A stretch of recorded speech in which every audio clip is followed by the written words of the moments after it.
Comme on l'a déjà dit, la science s'apprend petit à petit par échelon. Comme l'a dit Az-Zuhri rahimahullah, man talaba al-ilma jumlatan fatahu jumlah wa innama yudraku al-ilmu hadithun wa hadithan. Celui qui demande la science tout d'un coup, la manquera tout d'un coup. Mais plutôt la science s'acquiert par un hadith, puis deux, etc. Et je réinsiste sur le fait qu'il faut apprendre par cœur ces cours moutoun, car ils sont la base dans l'étude de la science. Et celui qui mémorise ce matn, il a avec lui toutes les preuves. Car les livres de ce cheikh, rahimahullah, ne contiennent quasiment que des versets, des ahadiths et des paroles de salaf. D'ailleurs, j'ai entendu du cheikh Mansour al-Khalidi hafidhahullah que l'auteur, le cheikh Mohammed ibn Abdel Wahhab rahimahullah, a mentionné dans ce court épître près de 60 preuves du Coran et de la Sunna. وَالدَّلِيلُ قَوْلُهُ تَعَالَى كَذَا وَالدَّلِيلُ مِنَ السُّنَّةِ كَذَا. Et qu'il a rapporté également environ 6 paroles de savants dans ce livre. On appelle ça nuqulat.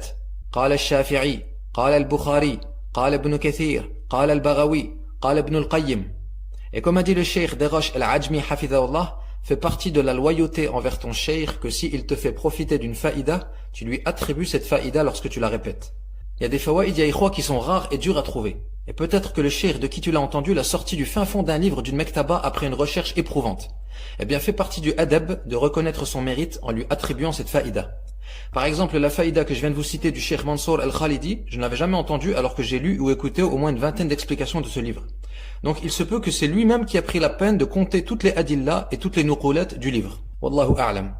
Donc nous disons que l'auteur, rahimahullah, à part rapporter des versets, des ahadiths et des paroles de savants, ne commente presque jamais dans ses livres.